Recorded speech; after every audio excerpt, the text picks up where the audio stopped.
Is squeezing your phone the next big thing in mobile? HTC certainly thinks so. Its new flagship phone is built around this simple but convenient gesture. But this phone is much more than just a quirky, gimmicky shortcut feature. There's also a beautiful shimmering liquid glass design encasing hardware that'll provide you all the power you crave, along with upgraded camera and audio hardware. Hit that subscribe button and get ready for a first look preview. I'm Alex with Android Central and this is the HTC U11.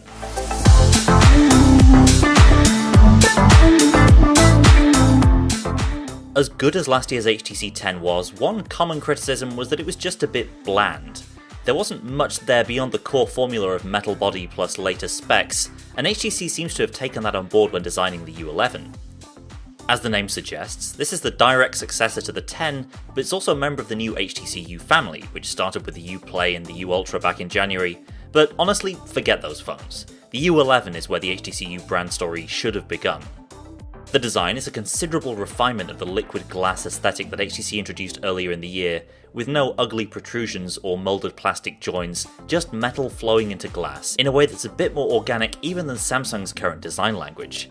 There are 5 gorgeous shimmering colours here, the blue, black and white that we know from the U Ultra, and 2 absolutely stunning new hues that literally change colour as you tilt them through the light. Amazing Silver shifts between a sky blue and a silvery grey, and Solar Red, my personal favourite, flickers from a fiery blood red to a brilliant gold.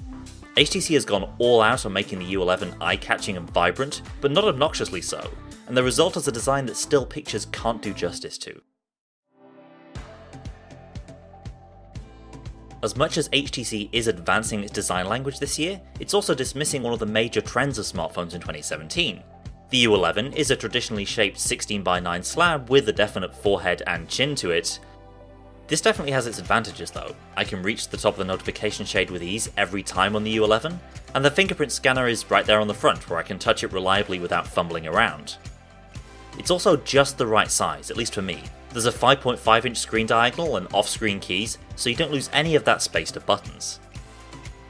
Nevertheless, when you compare it to the futuristic front face of the Galaxy S8, it looks very much like a smartphone of the present, or maybe even the past.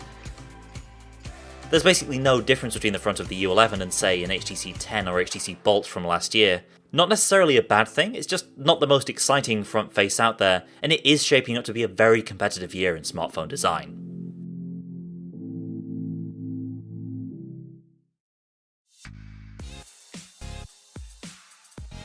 So, specs. HTC has hit all the necessary points for a current high-end handset, Quad HD screen resolution from a Super LCD 5 panel, Snapdragon 835, 4GB of RAM, 64GB of storage, there's also a 6+128 model in some regions. That's paired with a 3000 mAh battery, quick charge 3 and IP67 water and dust resistance. Like many other recent HTC phones, there's no headphone jack, but they will at least include a USB-C to 3.5mm dongle in the box this time. HTC's camera optics also get an upgrade with an Ultra Pixel 3 sensor for faster focusing, behind a brighter lens, more on that later.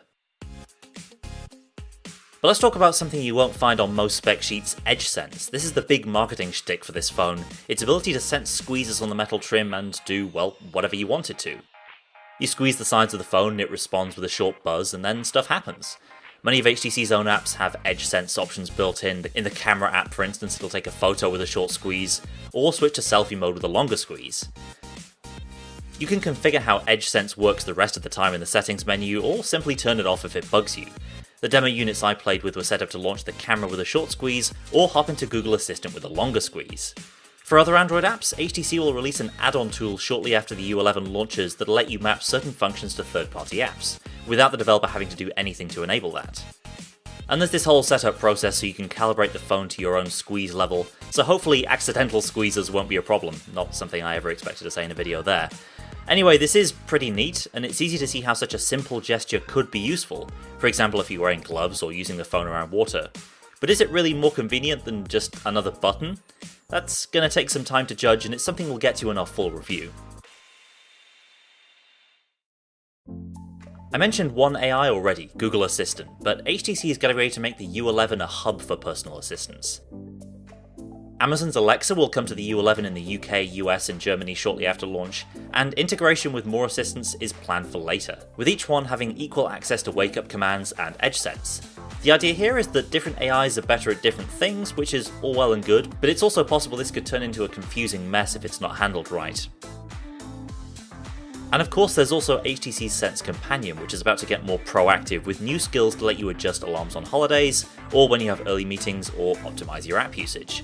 Sense Companion still won't do voice, instead HTC says it's focused on on-device intelligence, and Sense Companion was basically useless on the U Ultra, so any improvement here is welcome. The rest of the U11 software experience is basically unchanged from our last experience of HTC Sense on the U Ultra, the biggest difference here being that it's now based on the newer Android 7.1.1. Same old HTC apps, still a little tired looking, blink feed over there on the left to bring you news, and the same HTC launcher, phone, messages and weather apps that we all know very well by now. That's perfectly fine if you like a clean, simple, stock Android aesthetic, but it is left looking a little bland next to Samsung's new Space Age UI. On the imaging side, HTC's Ultrapixel brand reaches its third generation. It's still a 12 megapixel sensor with both optical and electronic image stabilization. The pixel size takes a step down to 1.4 microns, while the lens itself is a brighter f1.7 aperture. On paper then, it matches up with the Samsung Galaxy S8's main camera. HTC does have some unique camera tricks up its sleeve though. It's built out a super fast ultra speed AF feature, which can focus in as little as 0.3 seconds even without laser AF.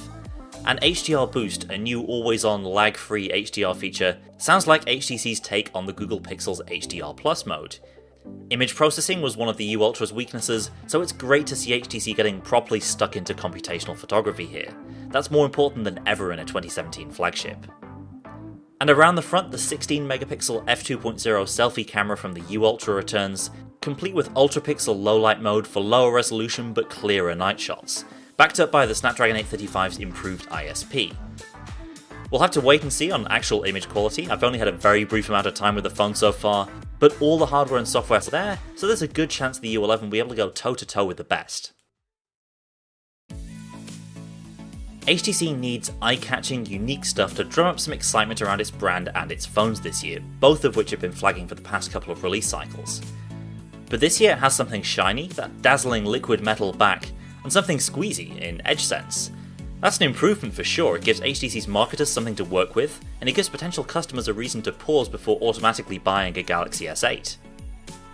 And even if you think EdgeSense is a gimmick, which it may well be, the fundamentals are all there. Leading edge specs, water resistance, potentially great camera, and upgraded audio. So it's a very promising start for HTC. Stay tuned and look out for our full review soon. In the meantime, hit that subscribe button so you don't miss the latest Android reviews and opinions as they land. Thanks for watching, and I'll see you next time.